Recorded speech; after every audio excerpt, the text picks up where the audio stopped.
Hello.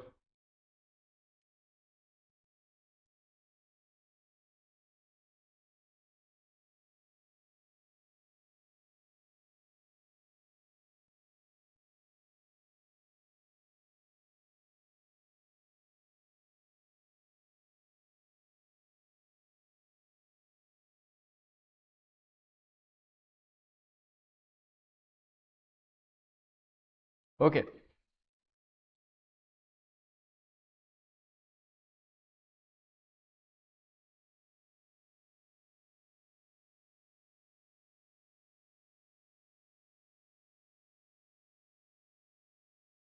So hey everyone, I'm Harshal Jain and today we're gonna continue with the blog application. So today is a very important day because I'm gonna finish a very important part, that is the upload blog part. So in this I actually spent a lot hours, and yesterday I wasn't able to prepare the complete content. That's why I skipped the class. Okay, so we're gonna continue from today, and sorry for yesterday definitely. But yeah, we are gonna continue from today, and most probably would complete most of the part of the application today, and then we have one day remaining, that is tomorrow, Sunday. We'll be taking a session for that.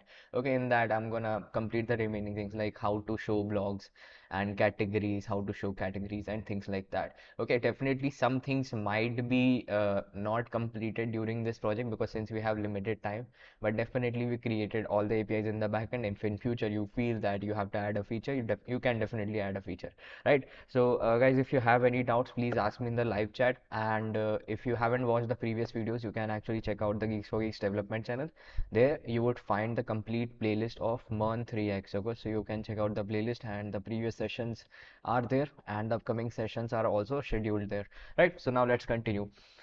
Okay, so first of all, what we're gonna do is right now you can see I created the login sign up logic. So I'm gonna create login sign up logic today. That is in the backend we created it, but in the front end we have to implement it. Okay, first thing. Second thing is we are gonna check how user is logged in or not using auth token in the front end. Okay, we are gonna do that. Then third thing is we are gonna upload our blog. Okay, that is all the images as well as the blog content. Okay, so this is very cool. This is going to be very interesting. Please watch the complete video. Okay, and one more thing, बहुत मेहनत लगी है, so please don't forget to like, share and subscribe, and definitely we are gonna build much better projects in future later on. Okay, so stay tuned.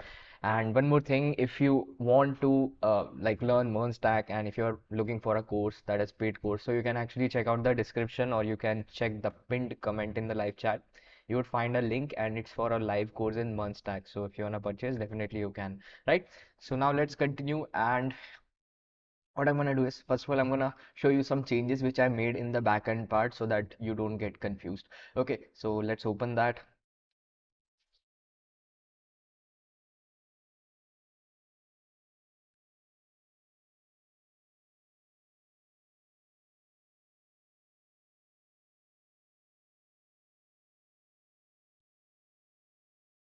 Just a minute, guys.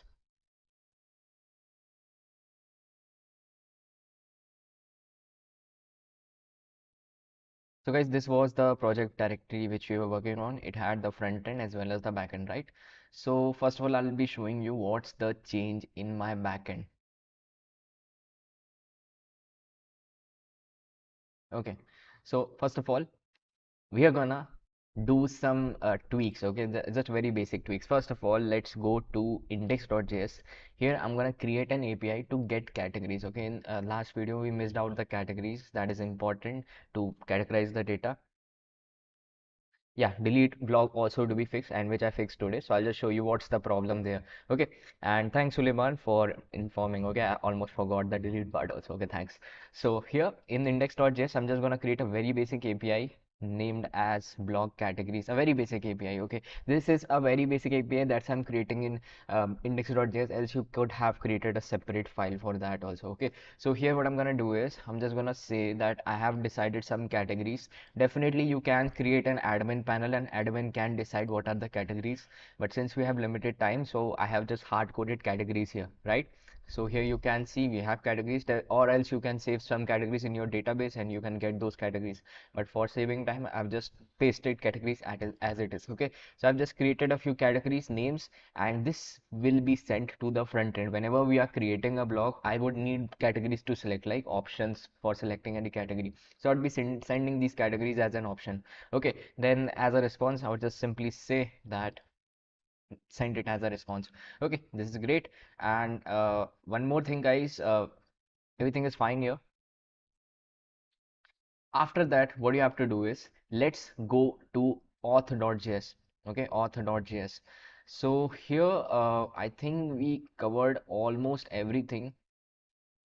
Okay, before that, let's fix the delete part. Okay, the delete part is important. So guys, here you can see in the delete API, blog was able to be deleted, it was fine, but the problem was we were not able to delete the user ID because the method is wrong. Okay, this is not the correct method. We have to use the slice method. Okay, so let's do that, and it's very easy. Like,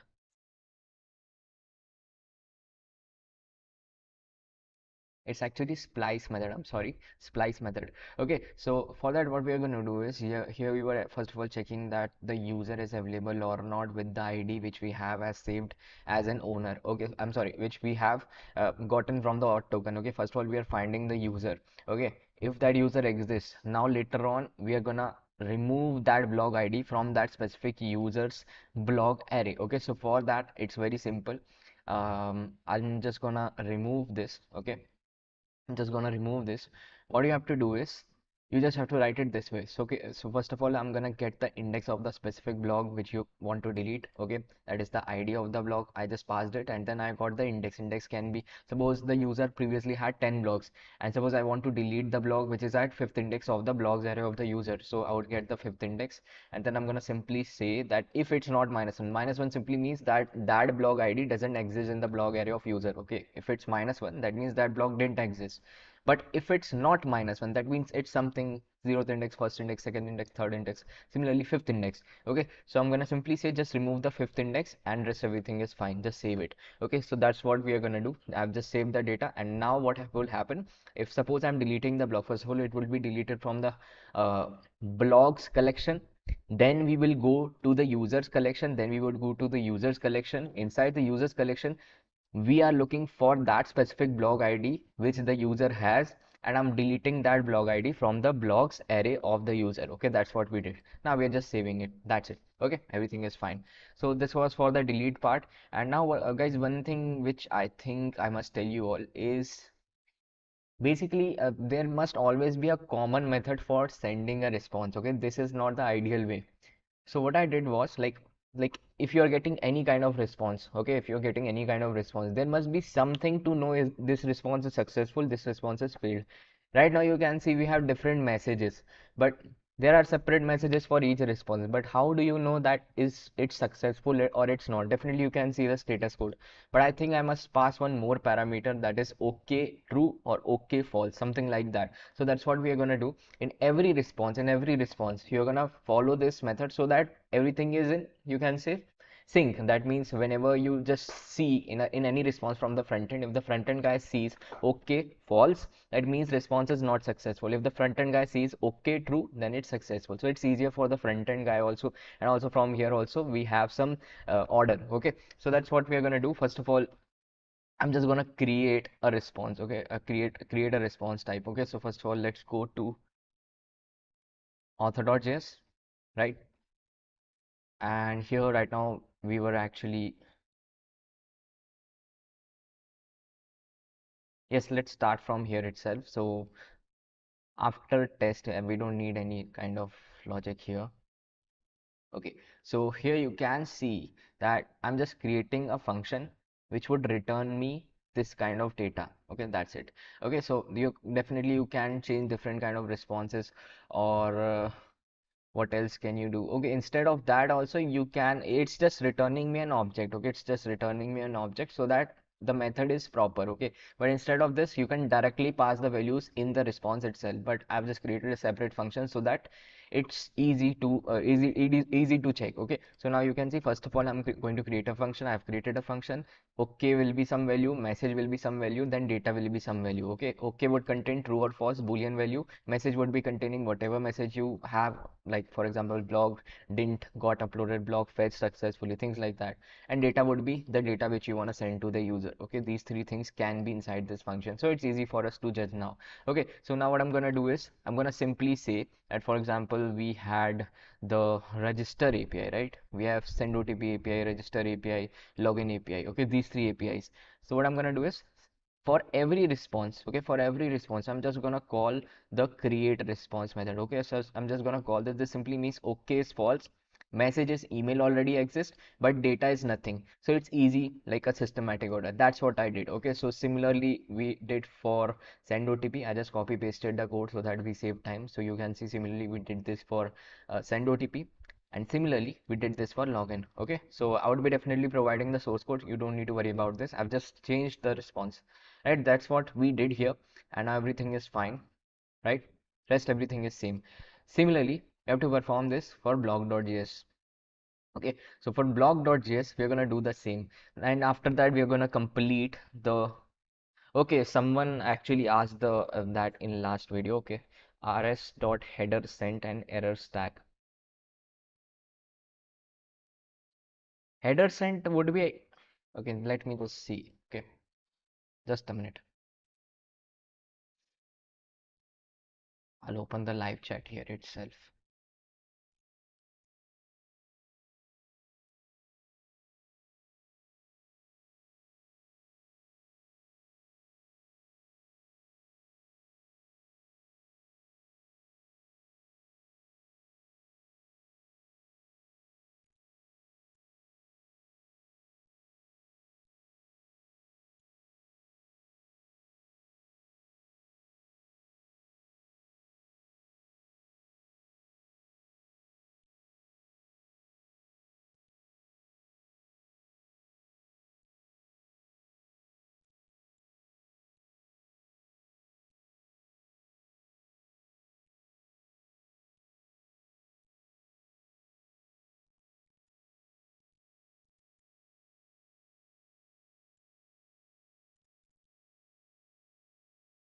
Okay, so what actually happens is, we have a flag named as header sent.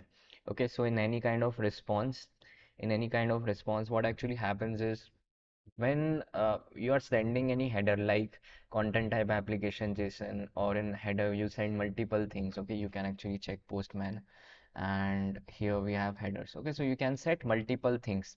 So what actually happens is, sometimes header might be sent multiple times to the user as a response. Okay, so for that you can actually pass a flag that is header send. If it's false, then you're gonna send headers. Okay, it's very easy. It's not a very complicated thing. You just have to keep this in mind. Sometimes the headers are sent in multiple times. Okay, it means this content type application chain JSON could be sent multiple times.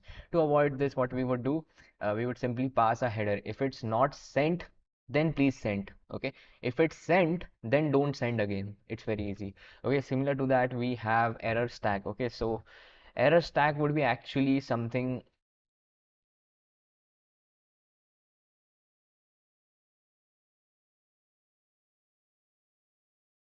like, I'm not really sure about the error stack. I haven't printed that, but I think it contains the message and something else also. Okay, but it would contain the error message also. If you try to print the error stack, it would contain the error message as well as something else also. Okay, I'm not really sure about the error stack.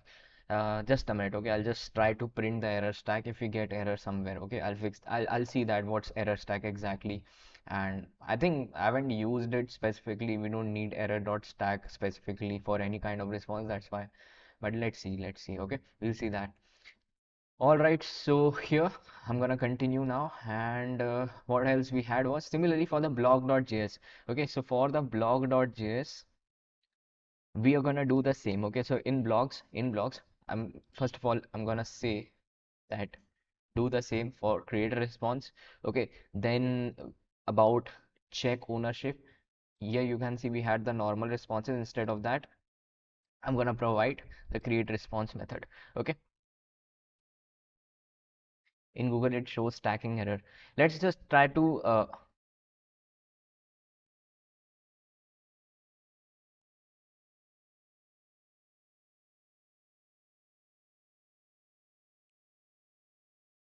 res.understand, can you okay, place all the stack where error is located, mean to say folder file. In Google it shows stacking error. In error handler you used it. Yeah, complete stack of error where error is.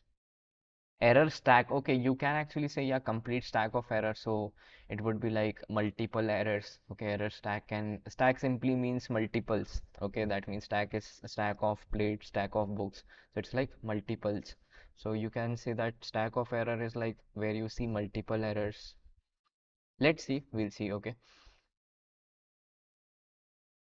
right.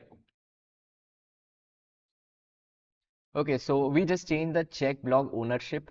Here you can see what I did was okay as false, message as blog post not found, okay as false, permission denied. Okay, but it's very easy, very easy. Okay, you can see I just changed the response for this also.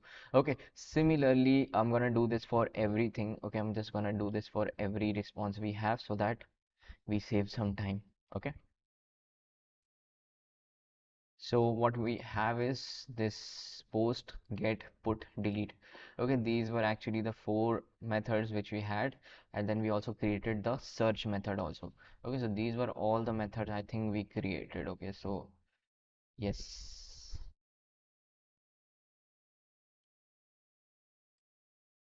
So I'm just gonna paste this, and you can see what I did was I just changed the response everywhere. Okay, I just changed the response.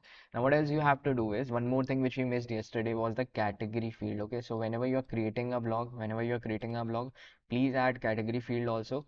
And here also your category field. You're gonna send category from front end and you're just gonna save it. Okay, first of all you're gonna save it this way. Similarly for update. Okay, similarly for update, we have to do the same. Okay, so here you can see for the update we have to do the same, that is get the category, update the category. Okay, that's it. Now what else you have to do is just go to the models in block schema. Here you can see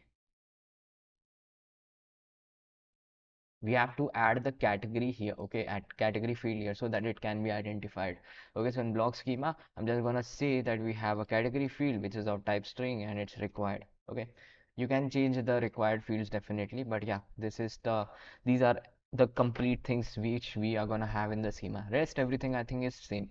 Okay, so today what we changed was we simply changed the responses as well as we got the categories as well as we fixed the delete API. Okay, and then we also created this block categories API. Okay, then what else you have to do is here you can see we had the middleware. So in checkauth middleware,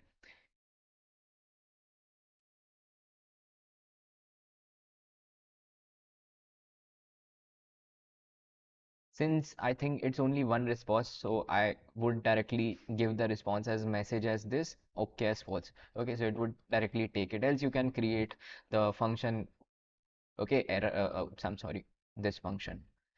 Else you can create this function, create response function, and you can use it in checkauth also. But since it's only one API, one response, so I directly wrote it this way. Okay, that's it. And now what else? Similarly, we have to do for error middleware. Okay, in error middleware, here you can see we are just getting some kind of error. Okay, so for that also I'm just gonna say okay would be false and the error message. Okay, that's it. Okay, so these were all the changes here. Now one thing which we need to create is how to upload images. Okay, so for uploading images, this is going to be really useful for uploading images where you're gonna save image. So one option is to save image in your backend itself, but that's not a very recommended option. Like a lot of developers would actually tell you in YouTube that they are gonna save it in their backend locally. But what happens is when you're gonna host your backend, you actually don't have that much space for saving images, and usually things are not saved in one place. That means your database is somewhere else, your front end is somewhere else, your back end is somewhere else, your media files are somewhere else, so that if one thing goes down, at least we have other things. Okay, so for that what we're going to do is either you can use AWS S3. S3 is used for saving media files, or else you can use uh, Cloudinary. Cloudinary is also used for storing media files, and to be specific, images. Okay, so today we're going to use Cloudinary for saving the images, right? So here I'm just going to create a route for actually saving the routes. Okay, saving the images. Okay, so here let's create a file, image upload routes dot.js. So here what we're going to do is we're going to create an API, and from front end we're going to take the image file as a form data. Okay, from form data I'm going to take the.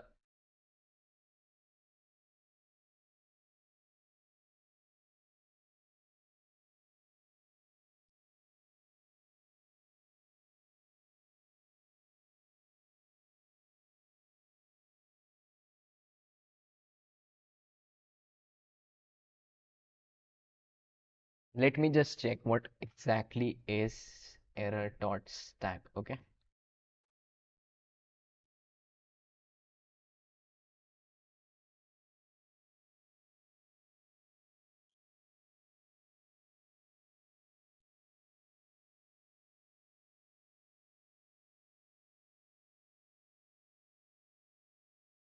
Yes, yeah, here you can see in any article you can see error stack is a very common thing, and you can actually see for Node.js or any JavaScript thing.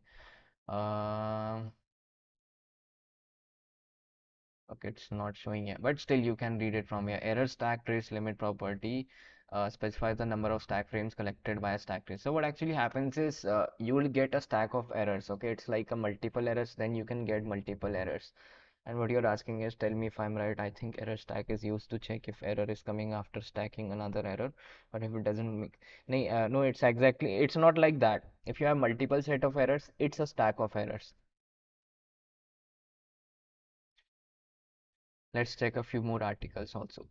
Python JavaScript exception myself. How can I stack trace? And many people below have posted as well as stack trace for a JavaScript exception.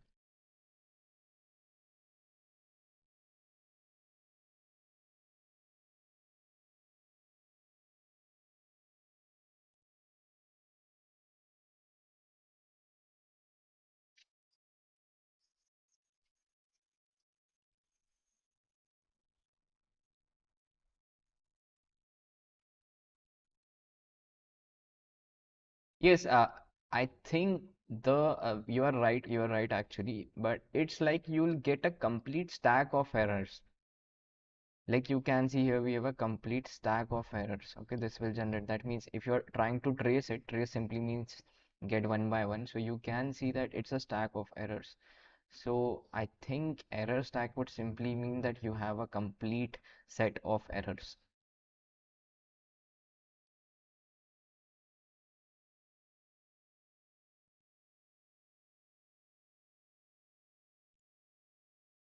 Right. Okay, so I'll see that. Now let's continue. And here we have the image upload routes. Okay. So first of all, you would need Cloudinary. So I'll just do one thing. I'll just type npm I Cloudinary. Okay.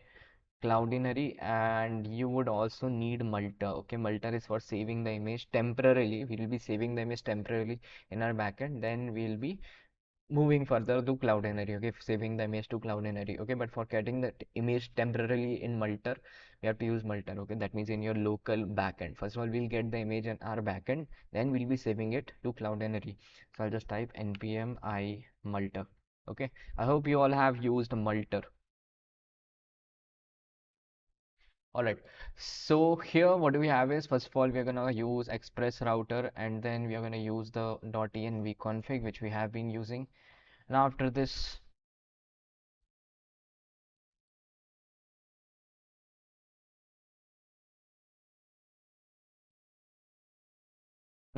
here you can see we have Cloudinary equals require Cloudinary v2. Okay, require Cloudinary v2.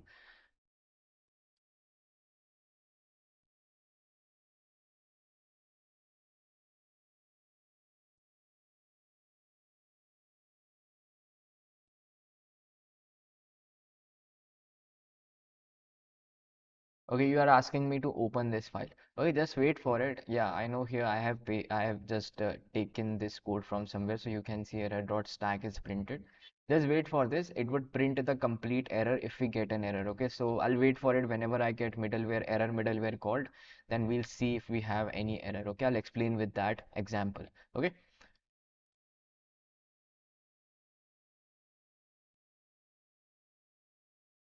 भाई YouTube पे जाकर search कर लो।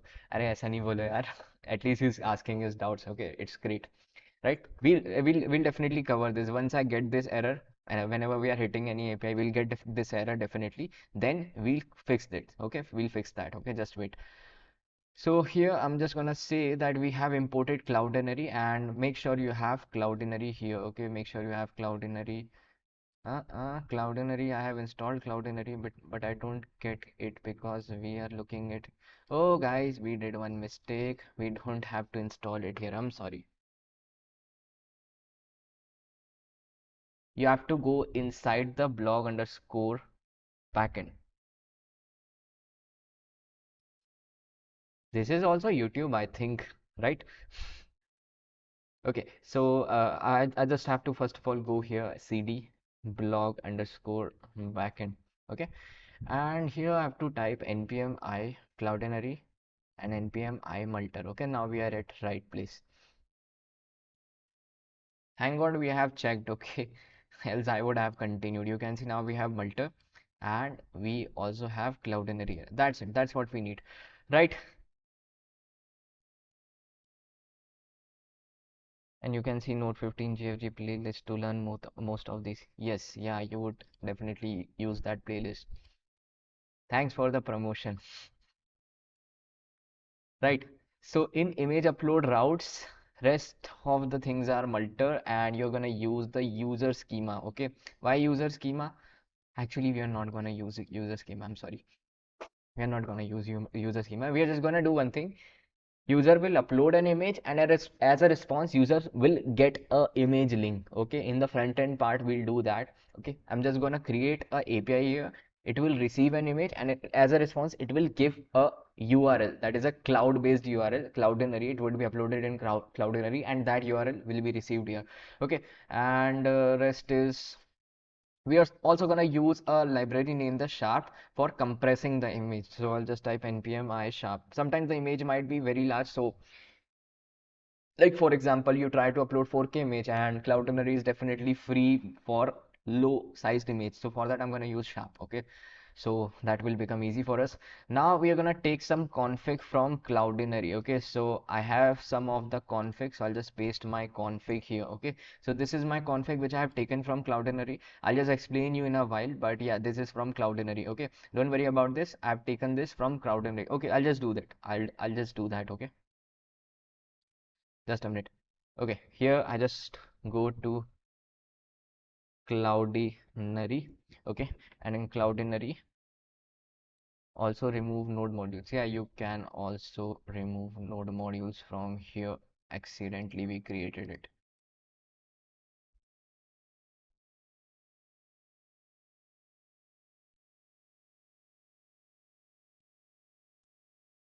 Hmm.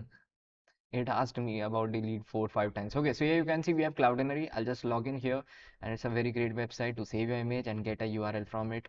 So this is my email which I'm going to use, and I think I've uploaded a lot of images. If I am right, I'll get all my images here.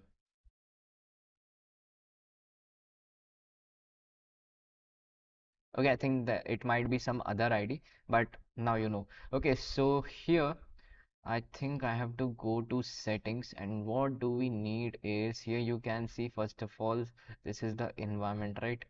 And currently I think we are using the free plan. Okay, we are using the free plan and we have the cloud name. Okay, so I'll just show you a few things which we are going to use. So first thing is the cloud name. Okay, first thing is the cloud name. Then you know need access keys. Okay, so here you can see we'll get an API key as well as API secret. Okay, so you can see we have an API key and API secret. Okay, so for that you can simply click on generate new key and you'll get the keys, and you can get the cloud name here. Okay, this is the cloud name. That's it. Okay, that's it. That's how you'll get these three fields, and then you can use it for free. Okay, this is totally free, but I think there is some limitation, that is you can upload a limited amount of images and things like that. Okay, you can check that on your own, but yeah, you can use this tool, very great tool. Okay, for uploading and saving image, and a lot of companies use this like Amazon. Okay, now here you can see that we have cloud name, API key, API secret. I'm taking a very big risk, by the way, guys. I'm just showing you my keys like this, but never show your keys to anyone. Okay, I'll delete those later on, but yeah, Never show this to anyone. Okay, so in the image upload middleware, sorry, image upload route, here you have to simply create a config of cloudinary with the cloud name, API secret, and the three keys which we have here. Okay, now after this we are gonna define the storage and upload method for multer. Okay, this is the single method for multer, and for that what this simply means that it would actually store the image somewhere in this folder, okay, somewhere outside this. So it would just simply store the image temporarily, then we are gonna save it to cloudinary. Okay, so we'll do that. Now after that, I think first of all let's export this. Okay, module exports router, and let's use it in index.js. Now in index.js I want to get the image routes. Okay, so similar to this we're gonna get the image routes. Now I think we have to just use it. Okay, so we just have to use the image routes. I'm gonna use it. Okay guys, one more thing, here we are gonna set our course policy. Okay, so course policy is important because you need to assign what front end links can your access your backend. Okay, for example, I'm only allowing localhost 3000 to access my backend. I don't want to allow localhost 3001 to access my backend. Okay, so for that we are going to use course. So course is very great thing to use, and what I did was I simply allowed the origin 3000 to access my backend, and then I'm simply saying that this is a function which simply asks for the origin. First of all, it would ask for the origin, and if the allowed origin is containing the origin which from which I'm access, that means this is my front end URL. Okay, this is my front end URL, and this is the allowed origins array. Okay, so this simply means that if my front end URL exists in this array, then that means I can access the backend, else I would get not allowed by course error. Okay, it's very easy, and rest everything is true. And one more thing, allow credential, this would simply allow us to use the cookies and different stuff. Okay, that's what we need for course, and after this I think you wouldn't get course error anytime. Okay, you won't get, if you use it this way, then you won't get any course error, right? So here in the image upload routes, I think we have yes, we have used it here. Okay, so now we can use the image upload routes. So here we have to just create an API for uploading an image, and it's very easy to use, and I'm just gonna create this API. Let's close this. Okay, now inside the API, I'm just gonna ask for file from req.file. Okay, what actually happens is, first of all, you're gonna upload this image to your uploads folder. That means here you would first of all upload your image. First of all, you would upload your image. This is the default method. You would upload your image to your blog backend using multer. That's what we did.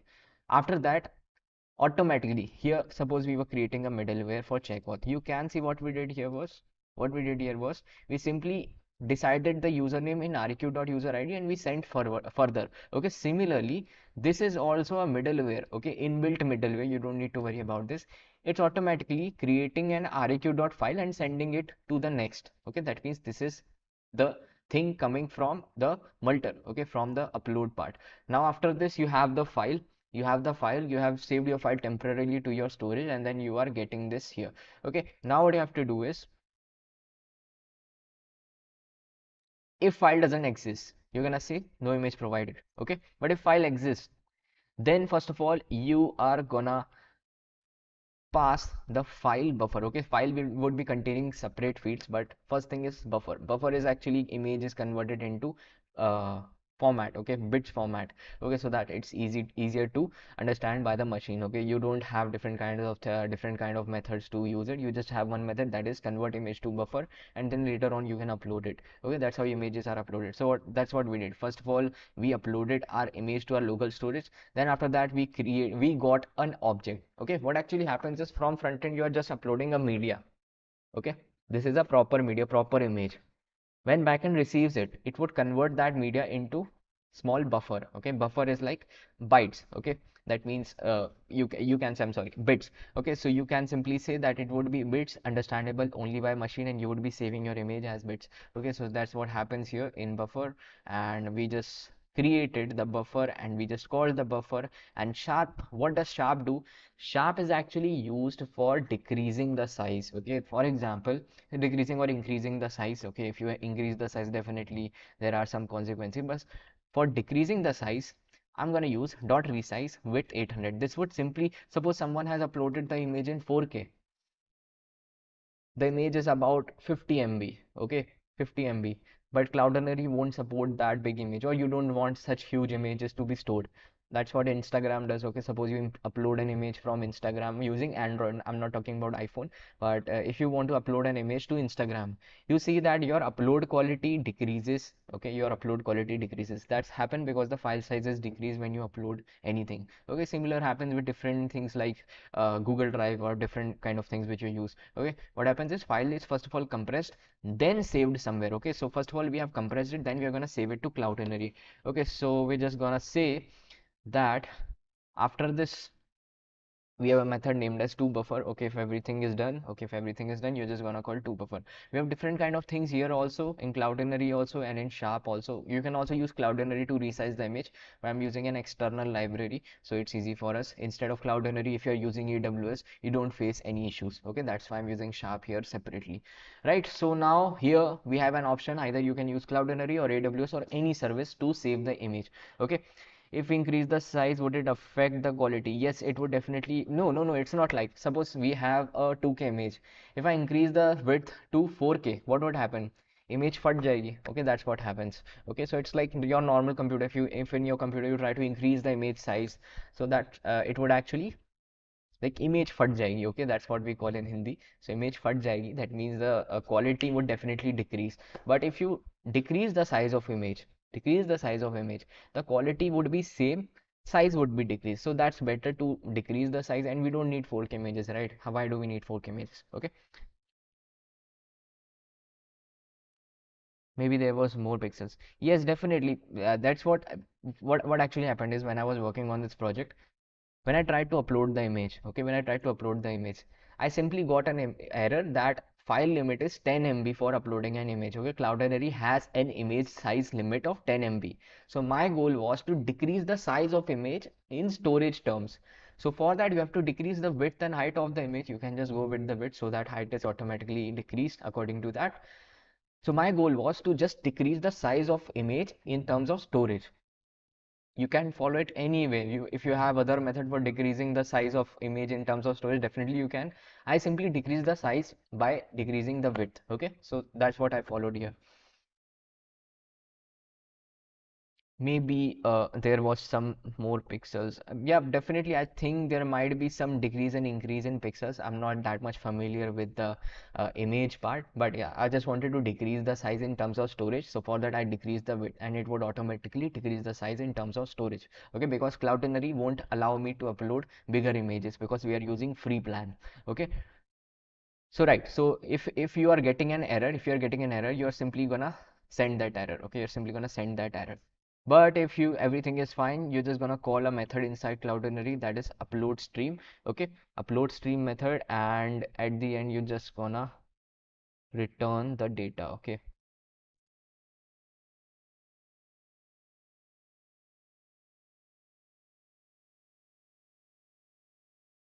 and inside this you're just gonna return the data. Right, so here we have the data, and what actually happens is, at the end you just get the data, and what you're gonna do is, you have the data from where? Okay, first of all, from where you have the data. So here you can see we have the data from our Sharp. Okay, that's how we got the data. That means first of all we compress the image, then we got the data. Okay, now we have to provide it here so that we can upload it to Cloudinary. Data simply means the image which we want to upload. Okay, so you have to provide it like this. Now inside this you're just gonna get the result. Okay, so this is for uploading the image. Okay, resource type auto, it can be, you can define it as image or things like that. Okay, you did it same in Node.js playlist of advanced MongoDB concept. Yes, I did it similar way, but I think I didn't use Cloudinary maybe, or I used multi proper saving the image in local backend. Okay, I used some method definitely, but this is a better method definitely, because here we are compressing the image. Okay, very important. A lot of times you get rejected results due to large image sizes, so that's how we fix things. Okay, so what we did is, first of all we compress the image. Okay, this is totally separate from Cloudinary. We got the compressed image. Now here Instead of this, you could have also used AWS also. Okay, if you want to use AWS or any kind of thing for saving the image in cloud, you can do that. Okay, but what we did was we simply used Cloudinary. Okay, so we used it, we uploaded it, we uploaded the data, and here we got the result. If there is an error, we are sending the error. If everything is fine in front end, we are simply gonna send image URL and the message. Okay, that's what we are sending in front end. Okay, that's it, that's what we have. Right, so after this, you can see that's how we are gonna work with this, and I think this is done. So now we're gonna test this API. Okay, so we're gonna test this API by simply, first of all, I'll close my other backend, and here I'm just gonna type nodemon. Okay, I'm just gonna type nodemon. I hope I don't have any issues here. It's connecting to database. Now let's try the image upload API. Okay, so here you can see we have upload image API. What I did was I created a post request, and this was the slash image path which we have defined in the index.js. After that, you have to call the API, which is upload image. Okay, so that's what we did, image slash upload image. Now in the body, what I did was, in first of all, in the headers content type application JSON, in body what I did was, whenever you are creating any image, for example, I'm just creating a test variable here. Okay, I think I won't get the name directly. Okay, so first of all, suppose I want to create a image that is of file type. Okay, so here you're gonna select file type, and here you're just gonna give your name. Okay, what name which we were taking from front end? You can see we were taking name from front end was my image. Okay, so that's why I've defined my image here, and then after that, for example, here I'm just gonna say test. Okay, and here you're gonna select image. Okay, here you can select image, and that's how you're gonna select image. Okay, similarly, what I did was we wanted my image from front end, and we selected the image. Okay, that's what I did. And headers is normal. Body, in body you have to define it as form data. Okay, because we are taking data as form data. And in authorization you don't need anything, but still you can ask the user if they are logged in, then only they can upload the image, things like that. But right now I haven't taken any authorization thing. Okay, so here we have to send the image. Okay, now I'm going to send the image. Hopefully we upload the image. So you can see okay is true, image URL, we got this image URL. Okay, we selected some image, and this was the image URL, and we got the message image uploaded successfully. Okay, so you can definitely check the backend, and this was the backend. And now what I'm going to do is I'm simply going to click this URL. Okay, so it would definitely take me to this page. Okay, so that's the benefit of using Cloudinary. Now I have this URL, I can share it to you all. Okay, so you can use it anywhere. Okay, that's what we're gonna do. We're gonna now save this URL to our blog database. That's it. That, for example, this is my blog image. Okay, so I'm gonna save this image URL to my blog database. I'm not gonna save my image now, I'm just gonna save this link. Okay, that's what we were doing previously. Okay, similarly, we got the link, now we're gonna use that link. Okay, previously what we are doing is, in body you see that we were passing some temporary link, but now what we have is we uploaded the image, we're going to use that link here. Okay, so that's the logic. So now we have created the image upload API. Now we are gonna work on what? We are gonna work on the front end part. I think I have done everything here, but if still something's remaining, definitely we can fix that. But the backend part is completed, and hopefully we don't face any issues later on. Okay, so now let's talk about the front end part. Okay, so in the front end part, what you have to do is, I'll just split my terminal. Okay, or we're gonna just create a new terminal here. Okay, yeah, this is for the backend, and this is for the front end which I have created. So just first of all type, you're gonna go inside cd blog. Okay, cd blog, and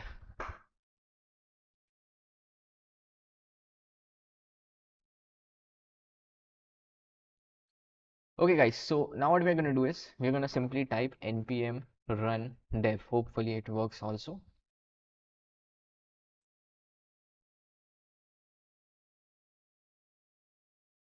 Bro, I did in multi. Okay, you actually tried it in Thunder Client. Thunder Client, you're talking about the extension. I won't recommend Thunder Client for now because we are using Postman. So please try that in Postman. It would be better for everyone. Okay, but like yeah, Thunder Client is great, but some things are confusing in Thunder Client also. Okay, you can actually go here, and for example, if I create a request and click on post, and let's create that here. Okay, So Thunder Client is an extension. Those who don't know what is Thunder Client, it's an extension in VS Code. You can actually search Thunder Client here and install it. Okay, but yeah, we have Thunder Client, so I'm gonna use Thunder Client. And here in the parameter, okay, actually first of all, in the headers, I think we have to choose first of all content type app.json or anything. Okay, multi-part form data also works. And in the body part, you have to choose it as a form. And I'm picking files, for example. So for files, I'll just type my image and let's choose a file. So downloads, suppose I'm picking this image.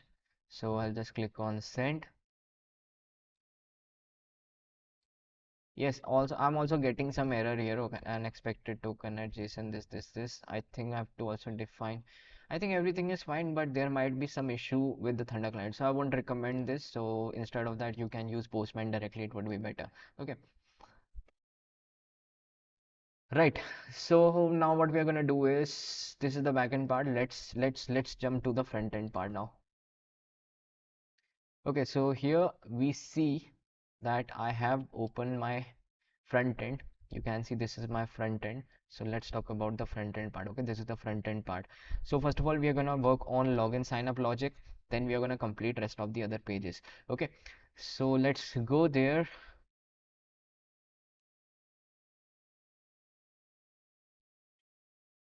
I'll just refresh this.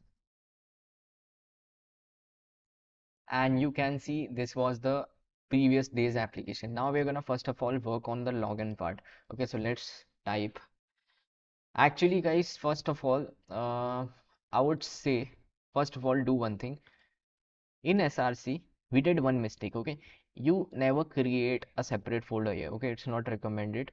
Always keep things in one page. Okay, it's better. Always keep things in one page. Okay, so I'm just keeping it this way, and it's taking time definitely. What I'll do instead of cut, I'll just copy and paste here. Okay, copy paste. Yes, I think here you have to get an option. Okay, let me just try it with multi-part form data. Okay, yes, I think you are correct. Here we have to define in headers.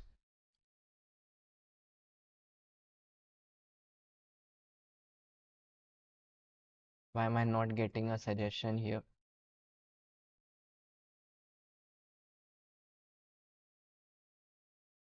Let's try it this way, okay? Or let me just retry this. I'm not actually getting the suggestion itself. Okay,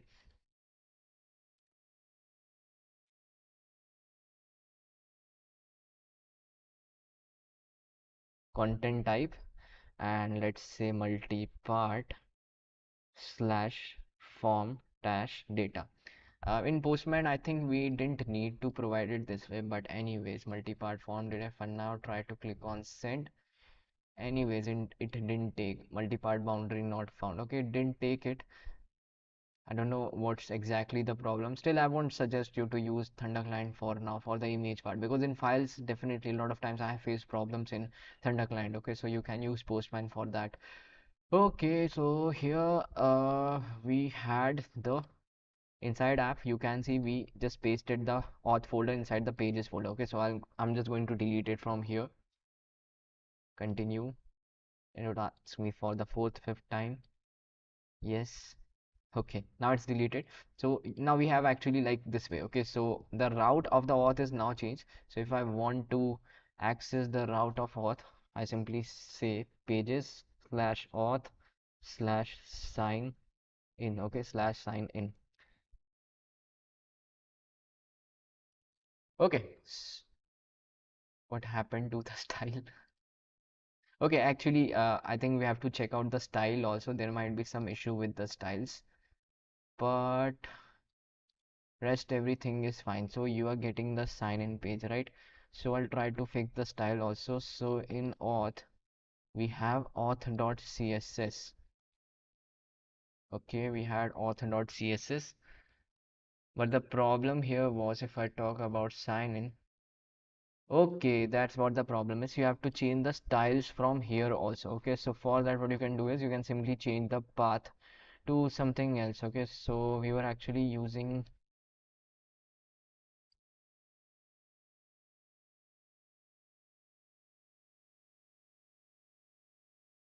this is the sign in page. Okay, so the what are the styles outside this? You can see we have auth out. Okay, auth out is not taken from here. So we are gonna take the styles from, yeah. Okay. We actually did one thing. We have to take proper styles from what pages? Auth.css. Okay, we haven't imported auth.css here. I think that was the issue. And now if I refresh this, you can see everything is fine. Yes. And similar for page, you can see it's there. Okay, everything is fine. Everything is fine. Everything is fine here. Okay, so now what else you have to do is, let's talk about the sign up part first of all. Okay, so let's fix the sign up part. So we're gonna go really fast. If you have any doubts, you can ask me anytime, but we're gonna go really fast now. Okay, so first of all, we would say that this sign up would be having these things, and we are gonna use React Toastify, so we have to install it somewhere. Okay, I'll just split it and I'll just type npm I React Toastify. It would give us toast. You get see, so you see some kind of alerts. Okay, so pop up. So for that we are going to use toast. Okay, so just install React Toastify. You have just installed it. And oh, what else do we have? I have just imported some image. Okay, so this is my blog image which is available inside assets folder. Okay, so I have to go inside assets folder. Here we have to paste an image. Okay,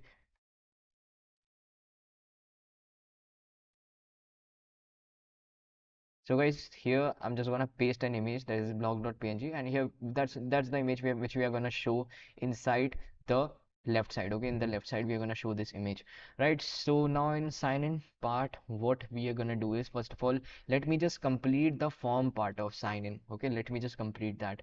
So first of all, we are gonna have, okay, we are talking about sign up. Okay, let's talk about sign up first. Okay, let's talk about sign up. So what fields are we gonna have in sign up? I'm just gonna write those upwards. Okay, so this is the type of data which we are gonna save. Okay, so this, I've just defined a type in TypeScript, and its name would be string, email would be string, password would be string, confirm password would be string. That's what the data which we are gonna take, okay, from the form. Okay, now we're just gonna define a form data. It would be of a hook. Okay, I'm just taking a hook, use state, and it would be having initially empty fields. Okay, initially empty fields. Now I'm just gonna create an another hook, another hook for errors. Okay, so I've just created another hook for errors, and it would be having all my errors. Okay, all my errors. Okay, so I'm just gonna save those errors. Just wait for this, I'll explain what are these errors, but just write it this way. So I'm just gonna save all my errors. For example, if you have an email for error for an email, okay, that means your email is invalid or things like that, you haven't entered the email. So you're just gonna say first field would be containing email, then the error message. Similarly, what I have done is, you can store multiple errors in a single variable. Okay, you will be storing multiple errors. Okay, so it's again a stack of errors, right? So here we have done one more thing. I think we won't be needing this message one, so I'll just remove this. Okay, so now after this, I'm just gonna create a function which would handle change whenever I make a change in my form. Okay, so what I've said is, first of all, you would pass e. E is just called whenever there is a change in event of HTML input element, and you're just gonna say you'll get those values, name and value. Name will be what? For example, I made a change in email field, so name of that field is what? Email. Value would be what? Whatever email you have provided. Okay, so now you have email and the value. So what we did was, in the form data, what I did was, I simply found that field. Okay, I simply found that field and I set that value. Okay, first of all, I found email here, we found email here, and we set the value of whatever email I have provided. That's what we did. Similarly, if the name is password, and the password would be some value, so what would happen? We would find password and we would update the value. That's a very basic function which you can use anywhere, any number of times, so you don't have to define it for individually. Okay, if you have thousands of fields like this, you don't have to define everything for each field. Okay, you just have defined it this way. So whenever there is a change, whenever there is a change, for example, if there is a change for name, name would be changed. If there is change for email, email would be changed very easily. Okay, so that's what the function which we are going to call. Now after that we are going to create a function for submitting the data. Okay, so I'm just going to create a function for handle submit. Okay, handle submit. So here Let's first of all complete the form part, then we're gonna complete the rest function. Okay, this is for saving the data to database, saving the data to backend. Okay, sending the data to backend, sign up part. So let's first of all complete this. So in the left side, okay, in the left side here, we're just gonna write it this way, and we are going to import image. Okay, I think I've already imported it. Yes, I have imported it from next image. Okay, so we have the image. Now we are going to talk about the next container, that is inside the form. Inside the form we are going to have a handle submit option. Okay, handle submit option. So whenever I click on submit button, register button, okay, that is the submit button, it would automatically call handle submit. Okay, it would automatically call handle submit function, right? So after this we are going to say that the name field would be containing what? Now three things. Okay, first of all the label, then the input now has value. For whatever value have you provided would be saved as value and would be shown in input field. Okay, so this would be really useful, and whenever you change the name, this function would be called handle change, and for name the handle change would be called, similarly you are going to use it for different fields.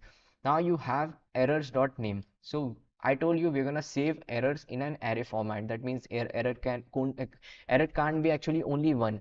Error can be for name, email, password, confirm password. Suppose we have four types of errors. So I've just created an error array, and whenever there is an error, I would receive errors from handle submit. I'll add validation inside this. Whenever there is an error, I'll just add those errors to the errors array.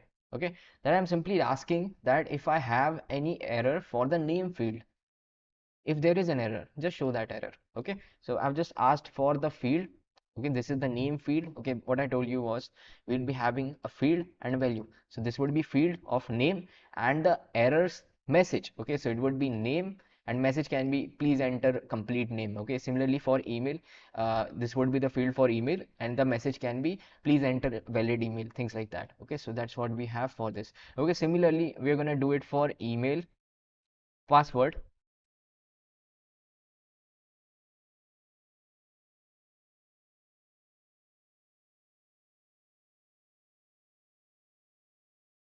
To define, like, I haven't done it personally, but I checked for the specific doubt. Thanks for mentioning it. So I checked for the specific doubt. First was like you can mention type as any. Okay, first of all you can mention type as any. This is great, but this has some consequences. As you can see, the purpose of TypeScript is to define a type. So second thing is you have to define things manually. Okay, but I would say if you're creating a very large object, okay, if you're creating a very large object, it would have some similarities. Like for example, we have a blog. Okay, we have a blog. It could be definitely very large because we have multiples of paragraphs. So you can define a specific type for paragraphs. That's what we are going to do right now. Whenever we are uploading the blog, we are going to define a type for paragraph. So that's one method. You have to define the types individually by breaking the object into parts, or you have to define it as a any type or things like that. JS for JavaScript and TSX for TypeScript. Yes, it's for JavaScript. JS is for JavaScript. Okay, so here we have, I think this is fine. This is fine. And we are gonna change similarly. Okay, so we change the name field, right? We change the name field. Similarly, we are gonna change the email field, password field, and confirm password field. So I'm just gonna copy and paste it directly. Okay, so that's what we did. We simply did one thing. So here you can see, I'll just format it. Okay, so here you can see, first of all we change it for the name field. Similarly, what we did for the email field, we simply first of all assign the email values. Okay, email value would be whatever you type in the form data, and whenever you make a change, this would be called for the email field. Okay, and you make sure you have given proper names here. Okay, name is email, so change would be for email field. Okay, that's like email. Okay, and then you have simply shown the error. Similarly for password, you gave the name, password, value, and the function. Okay, and you have the error. Similarly for confirm password, you have it this way. Okay, so we are going to assign validations later on, but right now I've just defined it. Okay, so if there is any error, you would get an error. Okay, if you don't have an error, you won't get an error. Okay, and now after this we have the submit, and this is the submit, and after that I don't think so we have anything. One more thing, since we changed the URL, so pages slash auth sign in. Okay, this is the correct URL. Okay, so now you would see it's something like this. If I first of all, okay, I have to fix the URL here also. Okay, slash pages. First of all, we are working on the sign up page, right? We are working on the sign up page. So guys, here you can see, first of all, we have to style it. Okay, so what we can do is we can simply go on auth.css, and I'll just add some CSS. Okay, so you can see in auth.out, I don't need anything auth in. I think I have to provide things in center. Yes, in left side. Yeah, we have to work on left side. Okay, so in the left side, or just say everything would be in center. Okay, in left side, I would say everything would be in center. Okay, right? And what I did was said overflow would be hidden so that image won't be shown outside the container. And one more thing is I just gave the, I think everything is fine. Let me just check. So you can see it looks perfect. Okay, it looks perfect. So that's how you can tweak things. And if you want to change the settings or if you want to change the CSS, definitely you can. So now we are going to talk about this. Okay, so right now you have defined things here, and whatever the changes you are going to make are going to be added to form data hook. Okay, form data hook which you have created. So for that, what we're going to do is whenever you click on register, whenever you click on submit, I'm just going to first of all print it. Okay, so I'll just type console dot log form data. Okay, form data. So let's see. So here if I just inspect console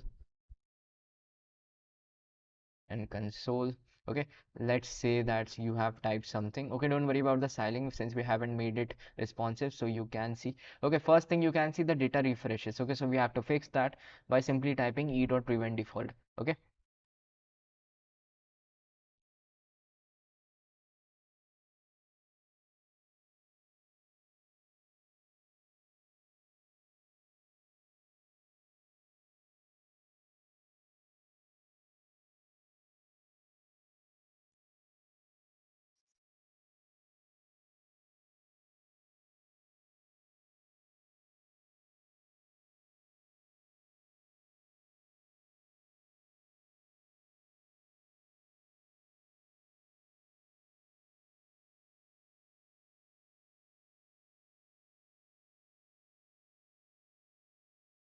guys, just a minute.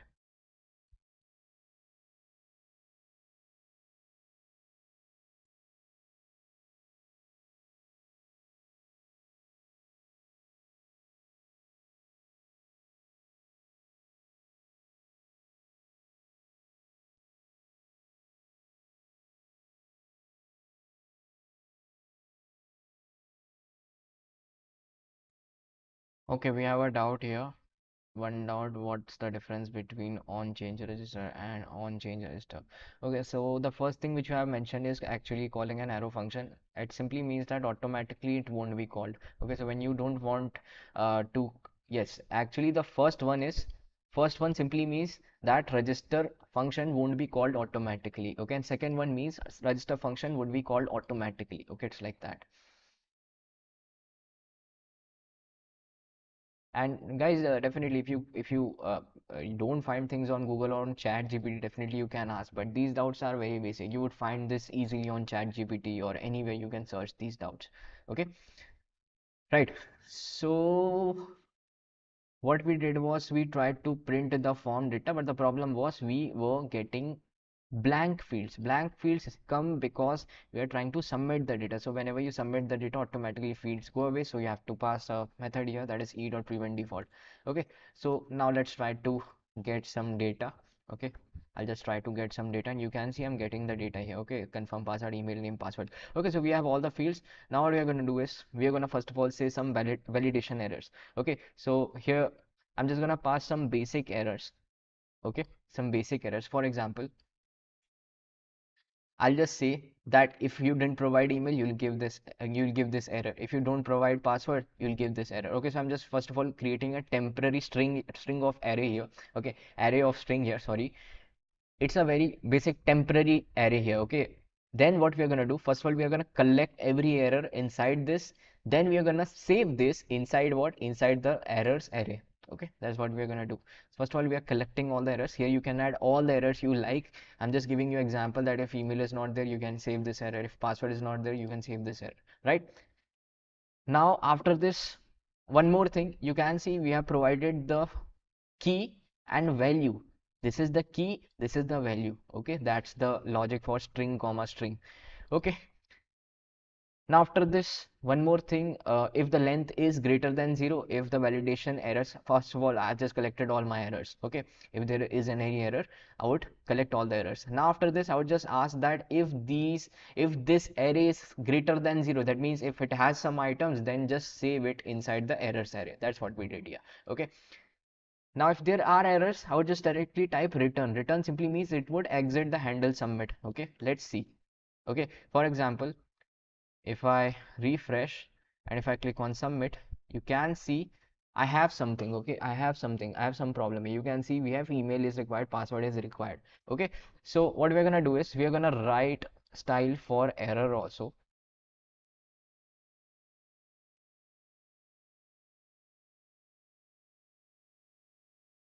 Just a minute, I have to check where have I defined the error. Okay, okay.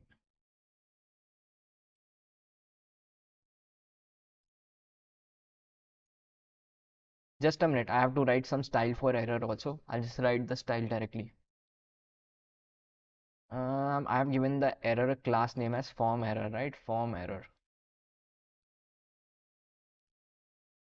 Okay, so guys, I'll just say that this form error would be like, I just want this form error to be shown in global CSS. Okay, so I'll just show form error somewhere here. Okay, I'll just show the form error here. And what I did was in sign up part, you can see every error has a class name. Okay, has a class name. Okay, so I'm just gonna give some color. Okay, so now if I try to click on submit, I click on submit. Okay, didn't take the class. Okay, save it. Now if I just refresh, register, it's not taking this class form error. Why it's not taking it here? Okay, I haven't defined a color code, so I have to define color code also. Okay, so I'll just define some new color code which I am using. I'll just define some new color code. Okay, so I have some extra color codes. I'll be using those. Okay, so you have these, and now you can see what I did was I just defined a light color for yellow this way. Color 2 will be complete black, grayish, and then error color would be red. Okay, so now you would see it something like this. Okay, so it's good. Now if I click on register, you can see we have this error. Okay, similarly you can show different errors as per your demand. Okay, so now we have the errors. Now we're just gonna write proper fields. Okay, so you can add more validation. Definitely, similarly for password, you would say password must be greater than length, some length. Okay, so now if I click on register, first thing which we must do is right now you can see we are still getting an error whenever you're clicking on submit. So I'll just say set errors as blank, and here you just gonna say we have an empty, sorry, we have an empty string here. Okay, so whenever someone clicks on submit, first of all things would become empty. I'll just close it. Now if I try to click here, you can see I'm getting some error for email. Similarly, if I click on register, you can see I'm getting only error for password. If I click on this, you can see the error are gone. Okay, so everything is working fine. Similarly, you can add more validation. This is just a very basic self-made validation. Okay, I haven't taken it from anywhere using any library. Okay, so it's easy to understand and you can use different kind of validations. All right. Okay, so we have defined the data. Okay, so now we're gonna save the data, but before saving the data, we're gonna check if the passwords are same or not. Okay, we have to check that confirm password and save password are same or not. So for that,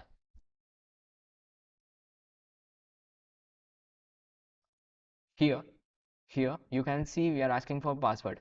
After that, we would also check that if confirm password and password match. Okay, that's the last error here.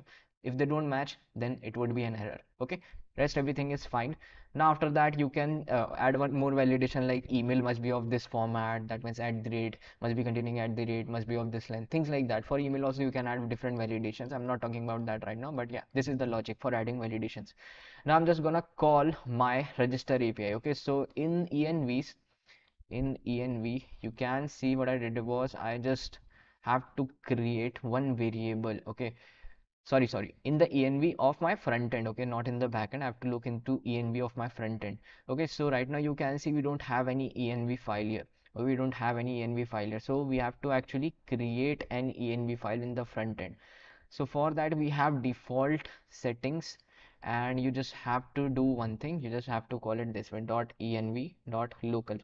Okay, local. Okay, if you hit this, now you just have to save your backend URL. Okay, so my backend URL was what, localhost 8000, but it must be starting from next underscore public underscore backend API. Okay, so that's it. And now after this is the front end env, right? So we're gonna check if we are receiving this or not. So right now we are in the sign up page. What I'm gonna do is I'll just try to print it here. Okay, so I'll just type console.log .log, and here I'll just type process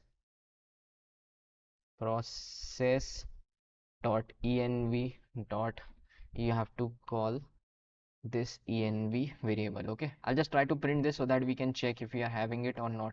Okay, so if I just inspect console, if I refresh,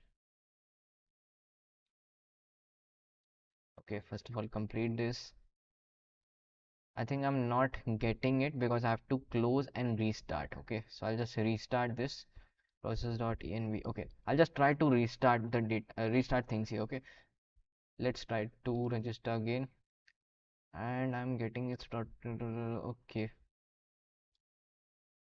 let's try to restart this. Okay, first of all we have installed this, so we have to restart this. Let me just check one more thing. Do we need to install anything else or not? Yes guys, everything is fine. You just have to restart this. So first of all you just need to type npm cache clean. Okay, I'll just ask everyone to clean the cache because envs are important. It stores in, they are actually stored in cache. Okay, so you can actually copy a command npm cache clean, something like that, where I just have to look for it. Let me just search for the command. Okay,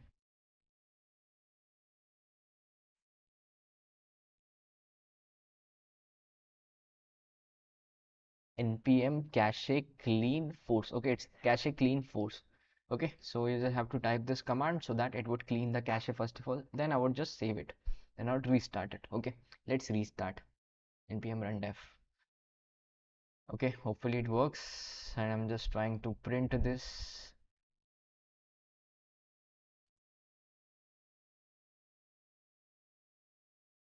Okay, so let's, okay, one more thing here, you can see loaded env from this file, so that means we have loaded the env, so we won't face any issues now.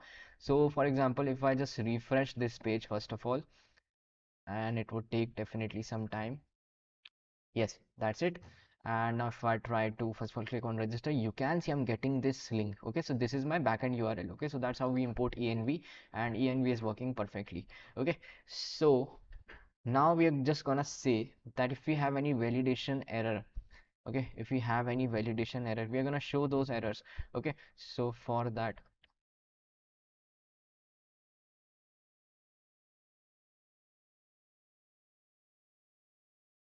okay, let me just check. Okay, now everything is fine. You can see we are still receiving error. Everything is fine. Now the last part is to just save this data to database. Okay, that means to the backend first of all.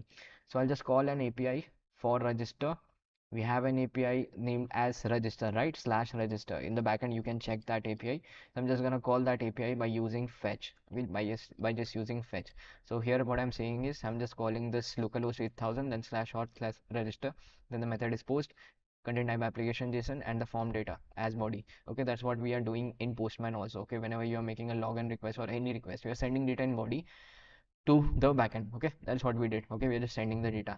Now as a response, first of all you have to convert that response into response.json and return. Okay, that means after that we are going to fetch values out of it. So now what do we get is we'll get a positive response or a negative response. Okay, so I'll just say if we have a response. Okay, first of all if we have a response, then this will be the then case. If we don't have a response, we'll just show an error in toast format. Toast is simply I would get a pop-up with the error message. Okay, so toast library is very important. And here you can see if everything is fine, okay is true, okay is true, then you can simply see we have response dot message as success. Okay, it would be in top right, and you can pass different properties here. You can search more about it. You can simply search more about React Toastify, you would get more results out of it. Okay, right now I've just used basic properties, success or error. Okay, so these are all the things. Now let's try to sign up. Okay, now let's try to sign up. So first of all, let me just refresh. Let's refresh. And what I'm gonna say is my name is Harshal Jain, and suppose my email is, suppose this time I'm typing HJ, or I'll just type GFG at the rate gmail.com, and password is HJ123 HJ123. Let's try this. So you can see it's trying to register.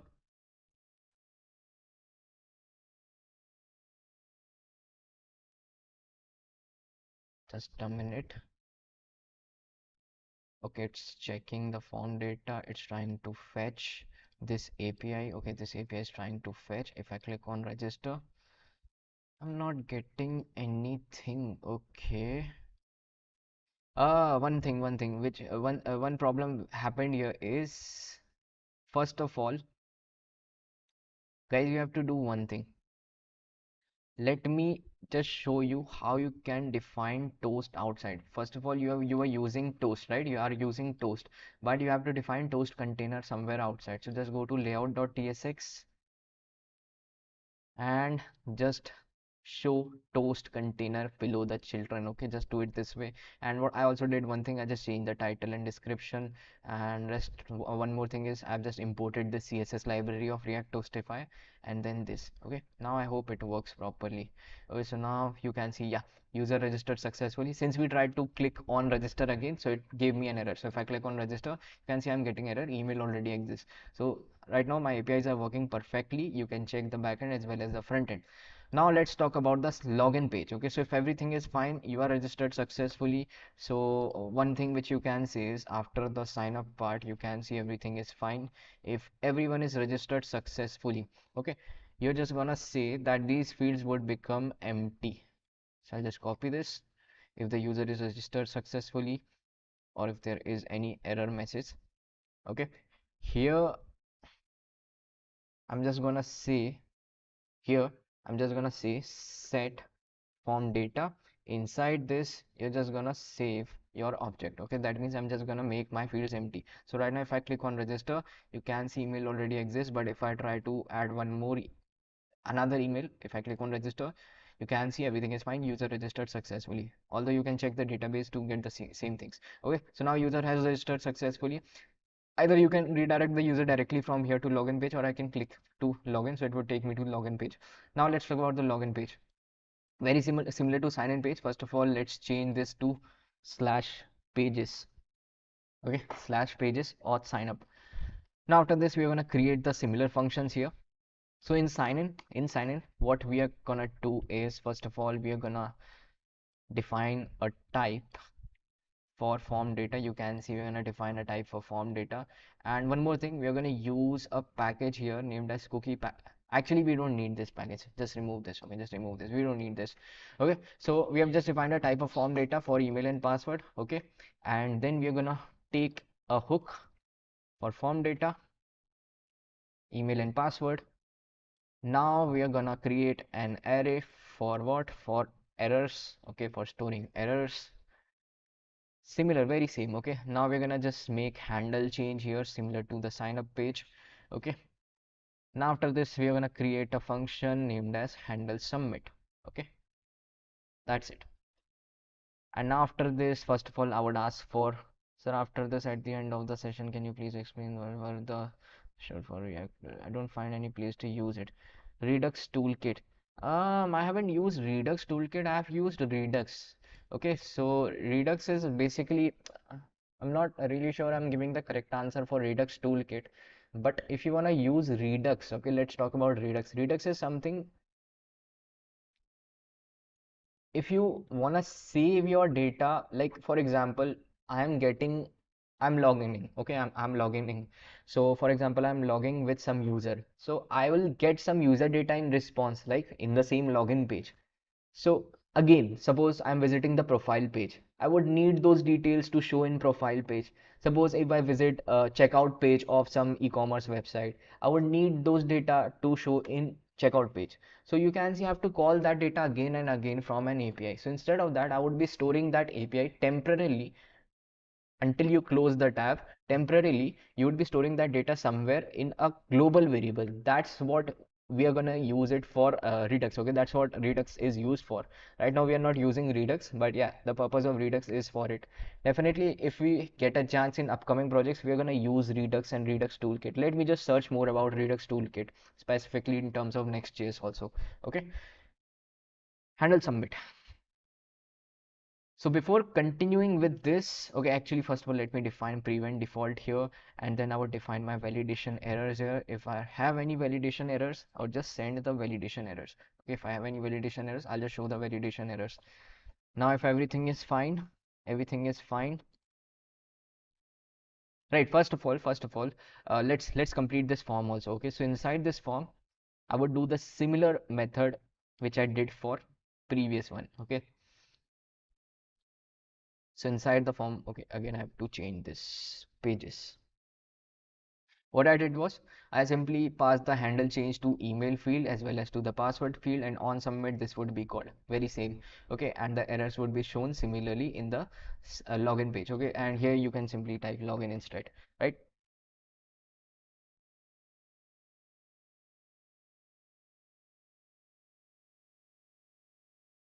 But why people use it with remote state for just creating confusions by Redux, I think.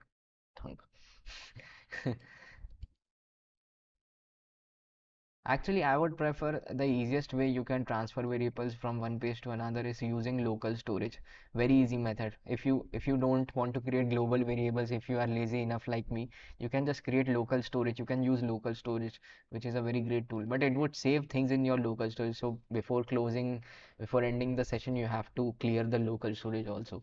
So if security is not a concern, you can directly use local storage better. Right, so this is done. Now let's talk about the handle submit lastly. Okay, so the handle submit function will be very important here. I'm just going to call the same thing, that is the login route. This time we are going to call the login route, and I'm just providing the form data, that is the email and password. You can add more validations. Now if everything is fine, then we are going to simply say just show the toast message, and we're going to simply say call a function named as check login. We're going to create this function. This function check login would simply call an API that is checking that my authentication token and refresh token are valid or not. We're going to use that since you are logging in. Okay, sometimes people do fake login. Okay, so for preventing that, after login we are just checking this. If everything is fine, we are going to redirect the user to home page. Okay, so that's what we are creating this function for. Okay, because sometimes the hackers might do one thing, they're just going to create fake responses and they would bypass that. So for that we have created another function which would call a URL API, which would actually call the backend. It would actually call what? I'll just show you the middleware. Okay, I have to create that. Okay, so here we have to create a middleware. You can see in the routes in the auth. Here I have actually created a middleware. You can see in the middlewares we have a check auth token middleware. What does it do? It would simply check for the token. If they are valid, it would bypass. Okay, so let's create an API which would allow me to just directly check it. I'm not going to use this as a middleware every time. First of all, I have to check that it's logged in or not. You can see what actually happened is I was using, for example, in blog.js. Okay, here you can see I was using check this auth token handler everywhere as a middleware, but there would be some cases where I just want to check that user is valid or not. I'm not doing anything. I'm not doing create, read, update, delete. I'm just checking that user is logged in or not. So for that I have to create an API. Let's do that.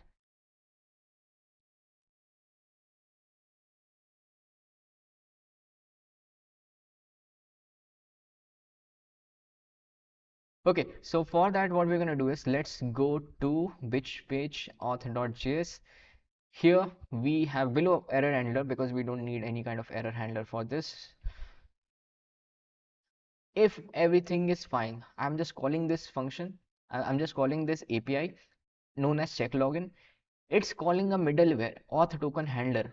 This auth token handler, actually I have defined it similarly in block.js. Okay, so I'll just copy the variable name. This auth token handler is a variable name. Okay, it's calling which middleware? Check auth token. So that's what we created in last video, and it simply calls this middleware. This middleware would simply check your auth token, refresh token. If they are valid, then it would continue. If they are not valid, you would get an error. Okay, if they are valid, then what would happen? If they are valid, you would simply go to this API, and here you would just get a response, okay, as to user authenticated successfully if they are valid. So this is for check auth, check login. Okay, credentials include, this is actually used for uh, including the cookies also. Okay, if you are saving cookies, if you are storing cookies, so for that you have to use credentials include. That's what the purpose is for.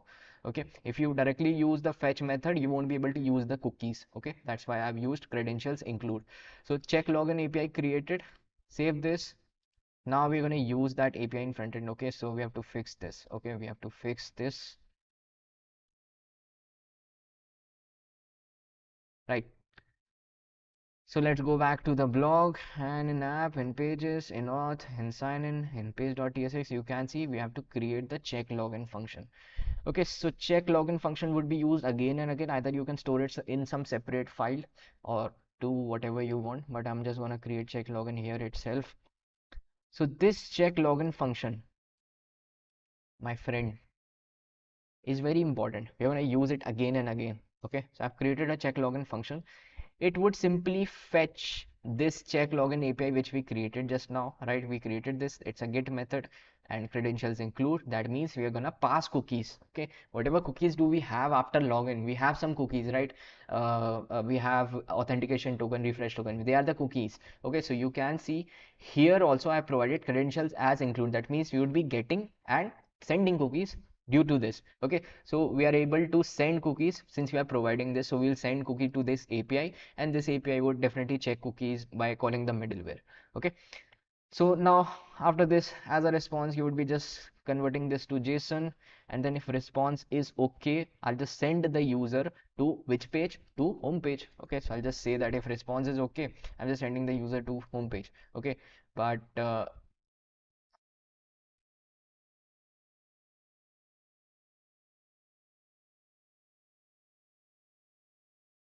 I think we don't need this now. Okay, we don't need this. We have to just show the error. So I'll just show console.log error. Okay. Oh, stream went for long, but anyways, we have to complete this. Okay, so we have done this part. Now there are some errors. Definitely, we have to look for some errors. What are the errors here? So you can see we have a problem in handle submit. Why do we have a problem in handle submit? Cannot find name handle submit. Okay, let's close this and let's open this again. So in sign in, cannot find name handle submit. Okay, I think I might be missing some parameters here. Okay, let's just see what I missed. I think there is some missing part here. Okay,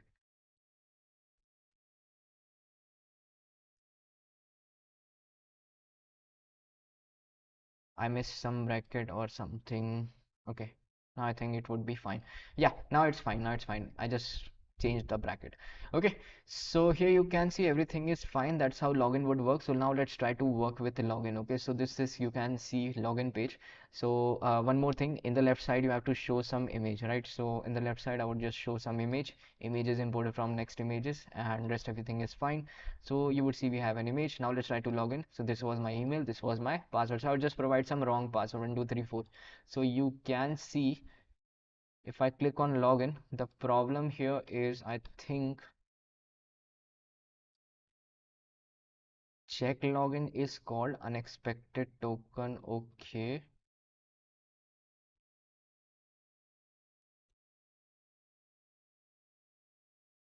okay, I think there is some issue here. Let's fix that.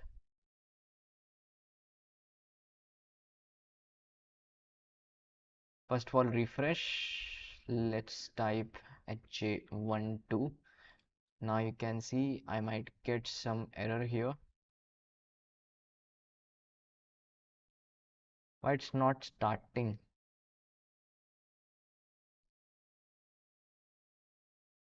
Just a minute. Okay, we had a problem here. You can see error connecting to this. Okay, the problem here is it happened like this. So I'll just refresh first of all. The backend is actually, you can see, is having some issues. I have to refresh the backend. So let's go to any file of backend and I'll just refresh. Okay. So you can see it has refreshed. Let's wait for connection. You can see connected to database. Let's try to relog in. Okay, so now if I click on this, you can see invalid credential because I have provided wrong password. Now let's provide right password. Okay, so I'll just provide right password, that is HJ123. If I click on this, you can see logged in successfully. If logged in successfully occurs, you can see that check login function would be called. If check login function would be called, I have actually shown you here that whenever check login is called, you can see we would get those keys. You can see I've printed the keys for testing. So you can see this middleware is called check login middle is very called. Here is the check.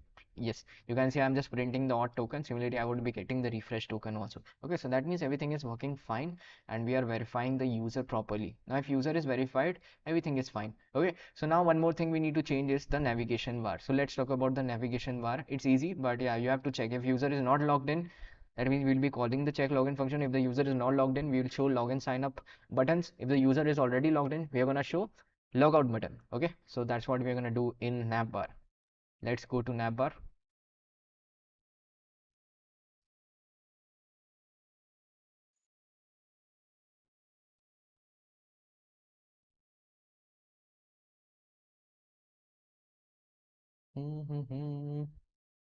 Guys, this stream might be long, so if you can wait patiently, definitely thanks for watching. So it would be long, definitely. I would have to do one more thing. After that, I would be ending the session because we have to finish the project, right? So in blog, we had a component, right? We had a component named as navbar.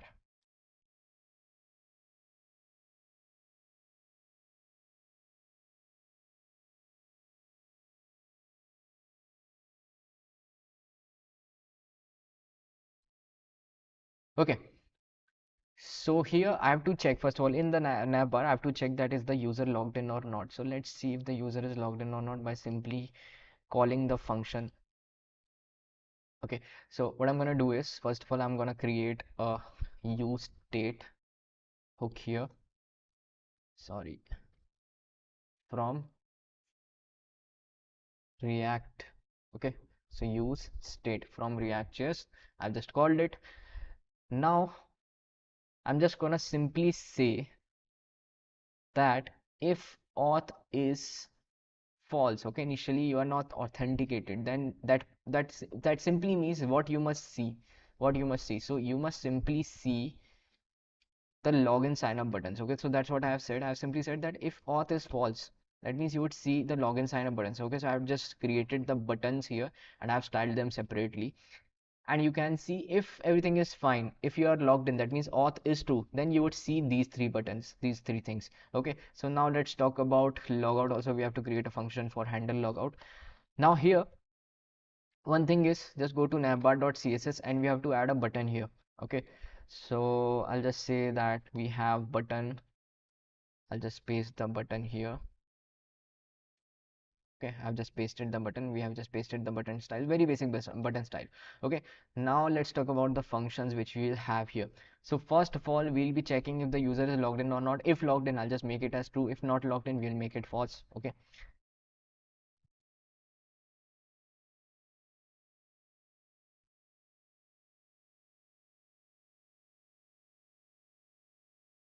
right.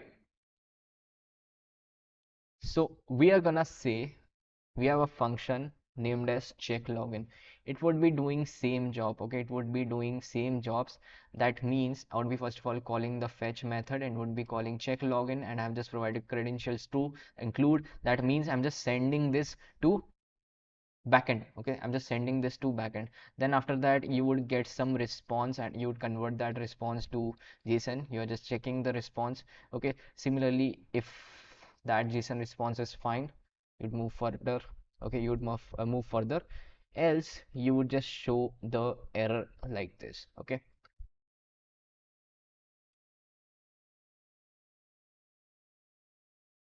right? So now if everything is fine in the response, you're just gonna say that if response is okay, that means okay is true, that means you are logged in. Now just simply say set auth as true. If not, you can simply set auth as false. Okay, now after that, if there is any error, you would simply show that error.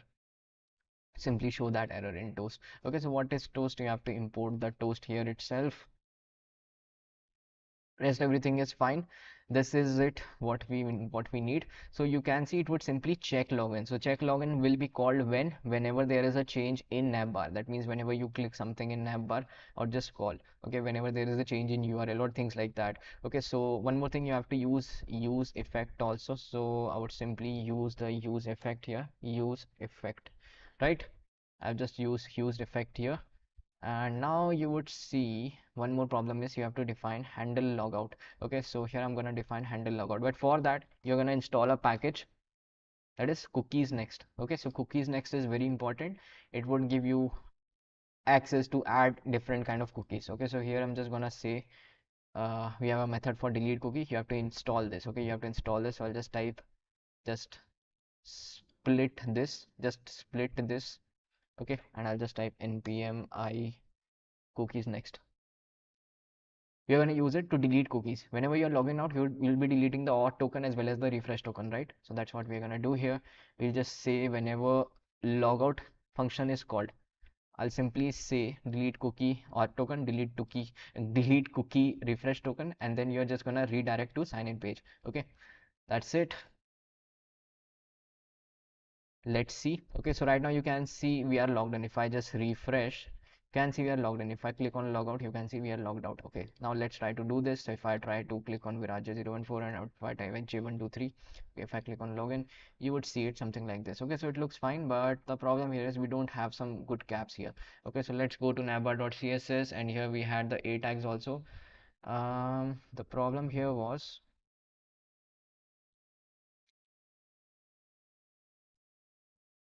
okay, we'll style that later on, not about the styling part. Rest everything is, I think it's fine. All the errors are gone, especially if I just save this.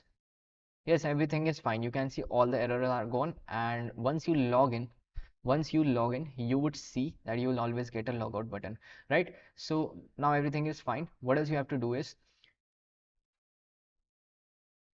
now you're going to talk about the add blog page. Okay, add blog page. So let's talk about the add blog page. But the problem here is we're importing a component use effect that, okay, in add block page we have to fix things. So let's go there in add block page.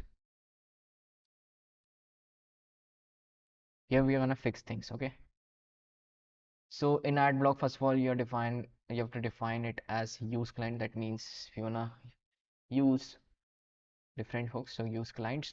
And now you would see it's working fine. Now here we were showing background as something else, so I'll just say in the global.css, here we had some paragraph, right? So let's talk about the paragraph, and it's having color 1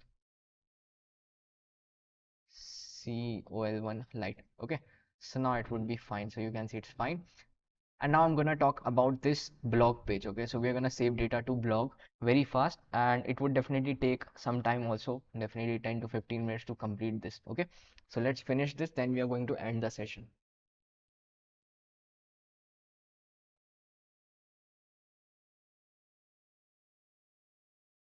Hmm. So this is going to be very important. Here you can see, first of all, we are going to upload images, and you can see we are going to upload multiple paragraphs also. So this logic is going to be very important, and you will be using this logic everywhere. Okay, so very good logic. Let's write it.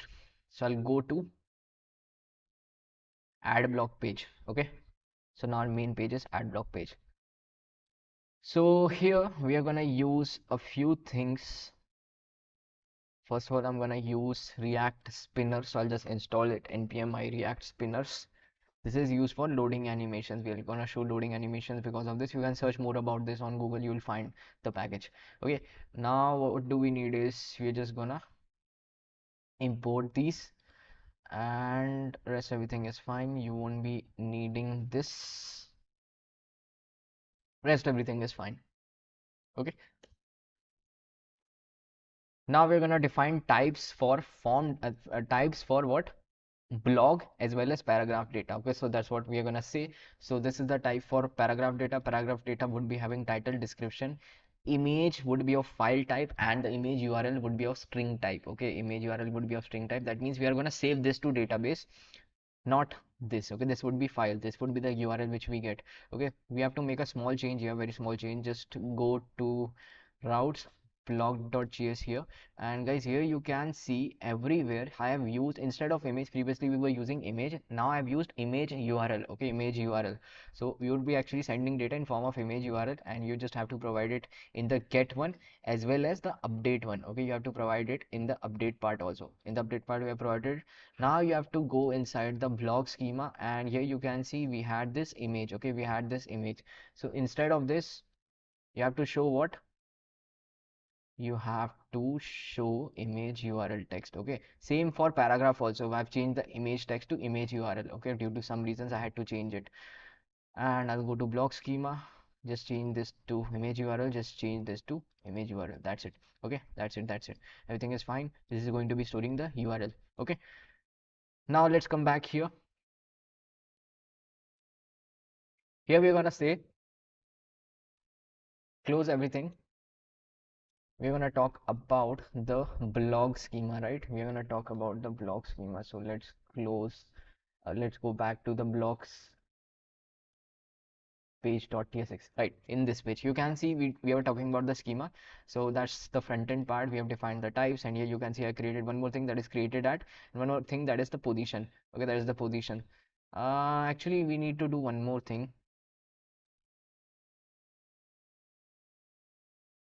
We have to save this field also. Okay, we'll be saving this field also. So let's go back to blog schema. Okay, and here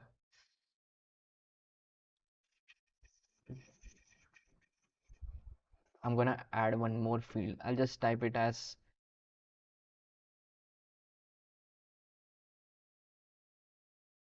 okay, I'll just type it this way, and it would be having type string. Or let it be automatically. We are using timestamps too, so what, we don't need to provide created at here. Okay, it would be skipped from front end and back, and automatically a new created at would be created. Okay, so let's continue anyways. So let's go back to add block page. Everything is fine. You can see this is the schema which we'll follow. Now after this, I'm just going to define one thing, that is the loading animation, when to show, when to not. Okay, this is for the loading animation. We'll show that loading animation whenever we are saving data. It would definitely take time. Suppose if we are saving a big blog, so it would take 5 to 10 seconds at least. Okay, like if connection is slow, or if images are uploading, cloudinary is slow definitely, so you would need some time. Okay, so for that we are using it. Now one more thing, we are gonna check login first of all. Okay, before continuing with this, I'm gonna first of all check login. So I'm simply saying that check login. I'm simply saying we actually don't need these. I'm simply checking the login. Okay, if the user is logged in, then continue, else redirect the user to sign in page. Okay, rest everything is fine. And I would say if there is any error, I would do the same. Okay, right, fine.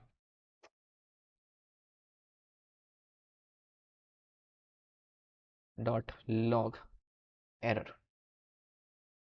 Right, so we have created the check login function. Now we have to talk about other functions also. Okay, so whenever this page loads, I'm just checking the login first. If the user is logged in, then continue, else don't allow the user to move further. Now here we are gonna create a hook for blog.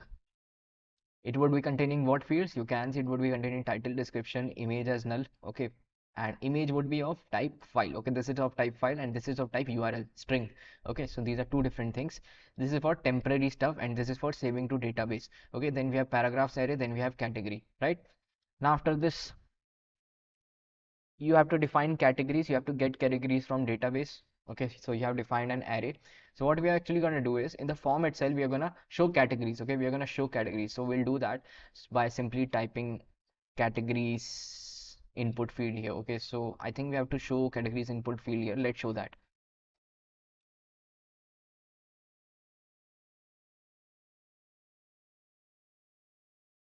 I'll show categories just below the name. Okay, so what I've done is I simply said I'll get all the categories from my backend. Okay, I've just created a label, and then in the select part, what I'll do is I'll get all the options. You can see I got all the options. Suppose I had 10 categories, so I'm mapping all the 10 categories.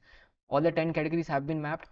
Now what I did was I simply said whatever category I select would be saved to my blog. Okay, would be saved here, would be saved here. Okay, would be saved here. Now first of all we have to get categories out. Right now it's empty. Right now it's empty. If you go here, you can see right now it's empty, and we also have to add some styles. So let's go to this global CSS, and I'll add some style to select tag also. So I'll do it directly.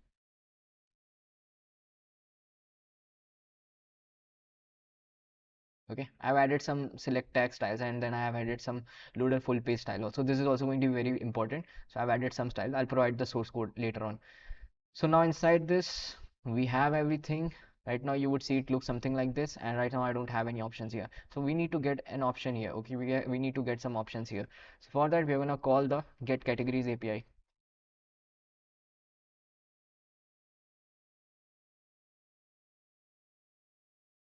So get categories API is very simple. We created today itself. So it simply says just call the block categories API, and then whatever would be the response, just set the response categories here. Okay, so that's how we would get it. What we did was here we today we created the categories, like in index.js you can see we were calling this API and we are simply setting the categories. Okay, whatever categories do we have. Okay, so in response what categories we are returning, we are returning these categories, right? So that's what we call in the front end. And let's go back to the front end. Now you can see we have the categories and we are just setting the categories. But when you have to call this, so for calling this, or simply say whenever the page loads, just call the get categories function. Okay, just call this, right? So now let's go here, and if I click on this, you can see you are getting all the categories, right? So it's working perfectly. You can add more styles to it.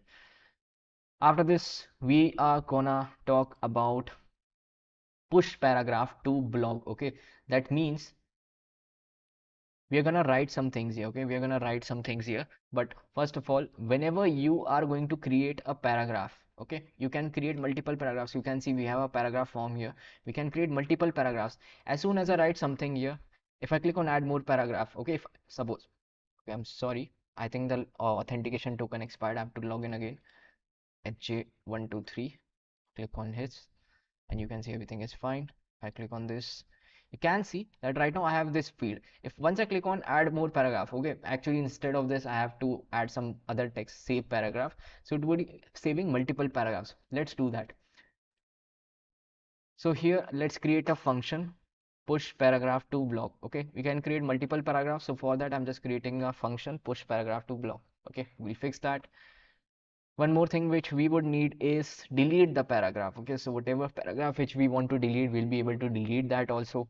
Okay, one more thing is upload the paragraph. Actually upload image, upload paragraph, and upload blog also. So we'll define that later on, but right now let's talk about only paragraphs. Okay, so let's go to the paragraph field. Okay, so you can see that this was the paragraph box, right? This was the paragraph box. We are going to talk about this.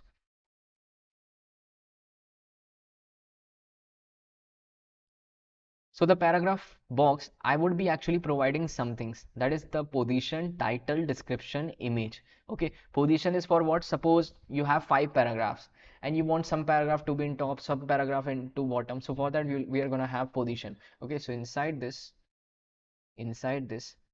let me just delete everything. Okay, let me just delete everything, and then I'm gonna rewrite it. I'm gonna rewrite things here. So guys, here I would simply say that first of all we have paragraph position, so we need to simply say whatever paragraph position I select, I would be saving it into a hook. Okay, so let's create a hook also, then it would be saved to a hook. I'll create an hook here. Where is my hook?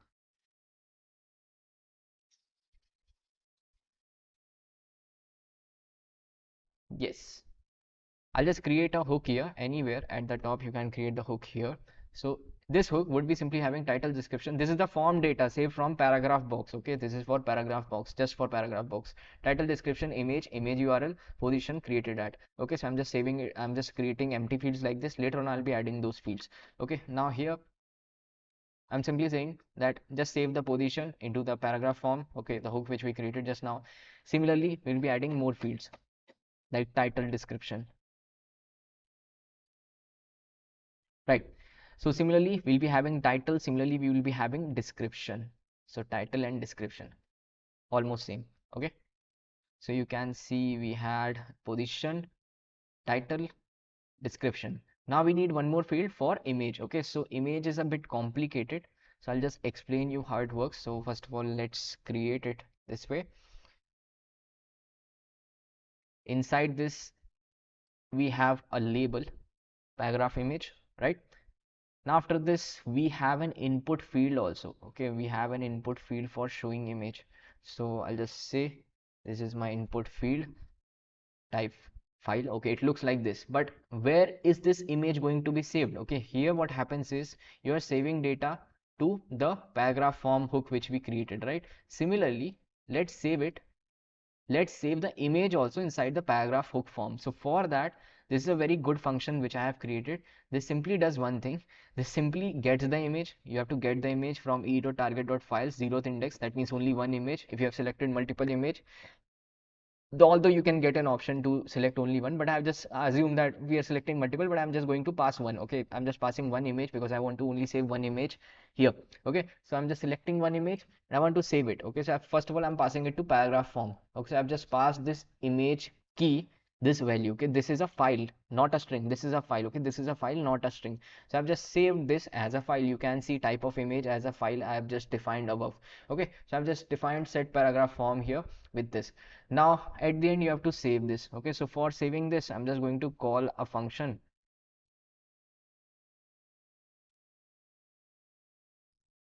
After this I'm just going to call a function named as push paragraph to block e.prevent default. Everything is fine. Okay, so right now you would see it something like this. Okay, so I simply defined all the fields, and the type of this which I set was number. Okay, so it would take number only, position would be number only.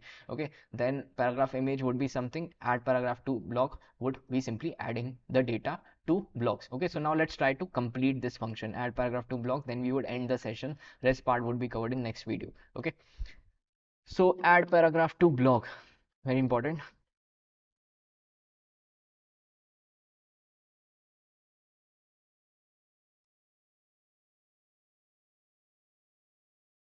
First of all, what we're gonna do, whenever someone calls us, I'll just get data from paragraph form. Okay, whatever data I have gotten from the form. Okay, I have got everything except the uh, image URL, and I think I haven't also provided the created ad. Created ad would be the date and image URL would be the URL. Okay, these two things are not there right now. Okay, so first of all I've got all the fields except these two. Okay, these two are not available right now. Then I would simply say the created field would be simply the time in milliseconds. Okay, created field would be actually allowing us to sort things. Okay, and then I'm simply going to say that inside block I'm simply passing my paragraph. Okay, so I'm simply saying inside the block just keep all the fields of block. Then simply I've said inside the paragraph array of block simply keep all the previous existing paragraph if there are, then add a new paragraph. That's what I did here. Okay, I've just added a new paragraph. Now one more thing, you have to increment the position here. For example, I have added the position as 1. That means I want this paragraph to be at the top. After this automatically I want 2 be written here. Okay, 2 would automatically come here. That's what I want. Okay, so that's what we'll do now. So I'm simply gonna say set paragraph form with this. Okay, set paragraph form with this. And now let's try to print the block. Okay, now let's try to print the block. So for printing the block, what will I do is simply I'll just say that whenever there is a change in block, I'll just print the block. Okay, so let's try to print the block once we save the theta to paragraph. Okay, I'm simply saying whenever there is a change in block, that means we are saving data to block, right? Whenever there is a change in block, I'm just printing it to test. Okay, so this function is totally separate. This is just a use effect, okay, just for testing. So right now I've just said that get that paragraph form data, just save it to the blocks as a new paragraph array. Okay, let's try to do this. I'll just inspect console, and here let's first of all define the position. Suppose I define the position as 2. What I did here was, you can see what I did here was, position was actually a string. Position was actually a string. You can check the type also. The position is actually a string. To increment, first of all, we have to convert this to an integer. We converted to an integer, then we incremented it, then we converted it back to a string, because again you are saving next position into the same type, right? So you have to again make it a string. So that's what we did. Okay, so now let's go back, and here we have two. Let's say we have a title, we have description, and we are gonna select some image. So if I click on OK, add paragraph to blog. So now you would see, friends, here you can see this is my blog array, and it has one paragraph now. It has one paragraph now. Similarly, I'm gonna add one more paragraph. You can see automatically 3 comes here. Suppose instead of this, if I type 5 or 4, okay, if I can type some details, and if I click on add paragraph to blog, so you can see I have the second paragraph here. Okay, I hope you got the logic for adding paragraph.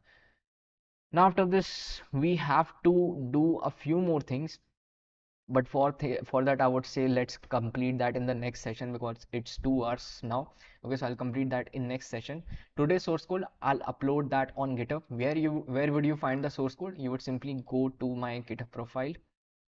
Okay, you would simply go to my GitHub profile. I'll just type github.com/viraj014.